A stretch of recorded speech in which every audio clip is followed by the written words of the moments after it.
Au nom du Père, du Fils et du Saint-Esprit, ainsi soit-il. Rectos decet colodatio.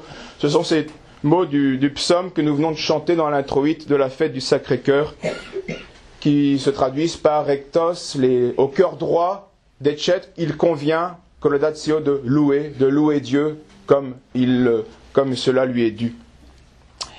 Et pour bien louer Dieu, eh bien, il faut, en cette fête du Sacré-Cœur, commencer, et on l'oublie peut-être, pour bien louer Dieu, il faut commencer par se réaliser, se rendre compte de l'amour de Dieu pour nous, de sa miséricorde pour nous, des richesses insondables du Christ, comme dit saint Paul.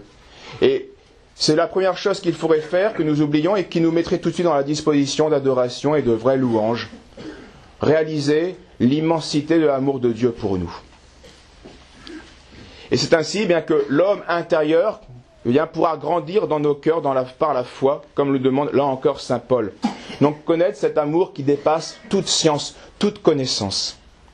Et pour mieux le comprendre, pour mieux comprendre ces richesses insondables du Christ, eh bien nous allons essayer de réfléchir un instant sur ce qui est arrivé à la bienheureuse Baptiste Barani, une bienheureuse Clarisse, inconnue mais sainte tout de même. Nous sommes dans l'année 1527 et un jour, elle est favorisée d'une vision de notre Seigneur Jésus-Christ. Elle voit notre Seigneur, elle voit son Sacré-Cœur, et dans ce Sacré-Cœur, il y a une phrase de 3 mots gravée en lettres d'or. Cette phrase disait « Je t'aime, Camille ». Camille était son nom de baptême. Remarquez bien que notre Seigneur s'adresse à elle, dans son amour, avec son nom de baptême, et non pas son nom de religieuse. Qui est le baptême, qui est la première consécration, qui est vraiment là où nous avons vu ça la dernière fois, où nous sommes faits temple du Saint-Esprit. Eh bien, à nous de remplacer ce nom de Camille par notre propre nom de baptême.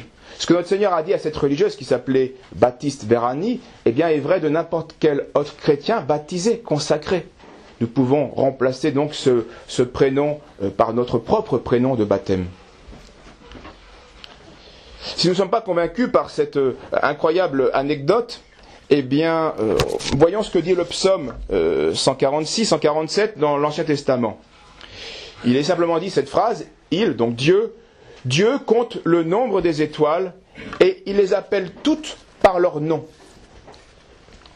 Cette phrase, d'abord, cette phrase nous enseigne d'abord que l'amour de Dieu pour sa création et surtout cette science infinie qui est capable de compter exactement une multitude que nous ne pouvons pas dénombrer, puisqu'il est capable, Dieu, de donner un nom sur chaque étoile. L'Évangile nous fait comprendre cette même réalité avec un autre infini, un infini encore plus insaisissable. C'est notre Seigneur qui dit qu'il n'y a pas un seul cheveu de notre tête qui tombe sans la permission du Père. Il est évident que le bon Dieu ne s'intéresse pas à nos cheveux ni aux étoiles, et que cela manifeste en fait les étoiles dont Dieu connaît le nom, ce sont les élus du ciel.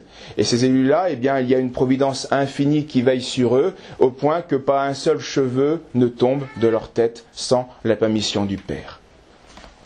Et vous voyez bien que nous rejoignons cette révélation privée, cette vision privée de cette religieuse.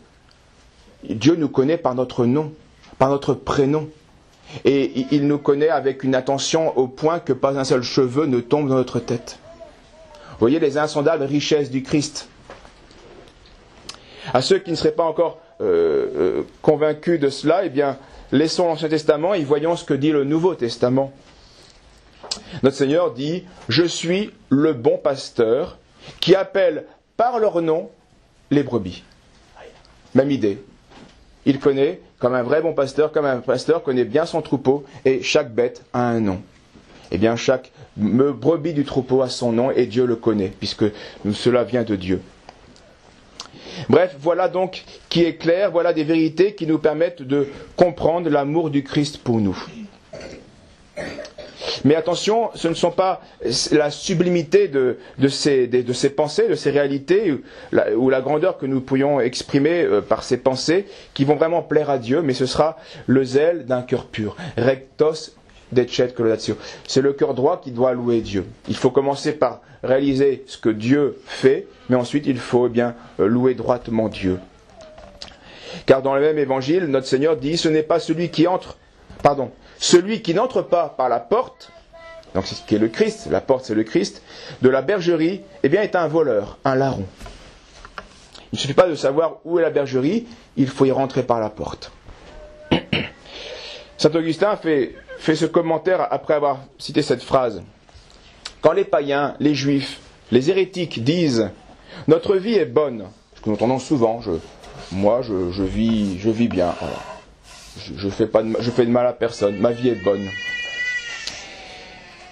Quand donc, ces gens-là disent « Notre vie est bonne », à quoi cela leur sert-il, dit saint Augustin, s'ils n'entrent point par la porte, par le Christ ? On ne peut pas appeler des hommes de bien ceux qui, par aveuglement ou par orgueil, dédaignent de connaître ce qui doit être la fin de la bonne vie. Or, la véritable espérance de vivre toujours n'est donnée qu'à celui qui connaît la vie qui est Jésus-Christ, la porte de la bergerie. Mais Jésus-Christ est une porte bien basse, et il faut s'abaisser pour entrer par cette porte sans se blesser la tête. Celui qui refuse de s'humilier s'élève, il escalade le mur, mais pour rechuter et être rejeté comme un intrus. L'image de saint Augustin est donc très, très bonne. Bien souvent, dans des bergeries, il faut s'abaisser. Il faut s'abaisser. Et il en est de même pour rentrer dans le royaume céleste. Sinon, on se cogne la tête, l'orgueil. On s'élève et on chute et on se casse. Donc notre Seigneur appelle par leur propre nom chacune de ses brebis. Et il s'agit là, nous l'avons vu, des élus, des prédestinés, des vrais disciples à qui Jésus dit « Réjouissez-vous car il dit ça aux apôtres, réjouissez-vous non pas d'avoir fait des miracles. Les apôtres reviennent, ils viennent de faire des miracles, ils sont enchantés. Ils ont vu la puissance de Dieu entre leurs mains. Et Jésus leur dit ceci. Ne vous réjouissez pas de cela, mais réjouissez-vous plutôt de ce que vos noms sont écrits dans les cieux. » Et toujours les noms. Alors, ici-bas, les brebis, sont parmi les loups. Parfois, et même si elles sont mauvaises brebis et qu'elles s'éloignent trop de la bergerie, elles sont mangées par les loups, ou d'autres, pires, comme Judas, deviennent elles-mêmes des loups. Mais en tout cas, le Seigneur connaît ses brebis et connaît ceux qui sont à lui, celles qui sont à lui. Alors, quant à nous, il faut chercher à être à lui, tout simplement. Et comme le avait dit saint Augustin, la porte est basse. Parfois, nous pouvons peut-être la trouver trop basse, mais elle est ainsi.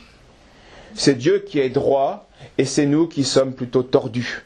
C'est à nous donc de rectifier. Comment y remédier ? Lorsque, en médecine, les os sont tordus, parfois, pour bien les replacer, il faut briser l'os, et ensuite pouvoir opérer.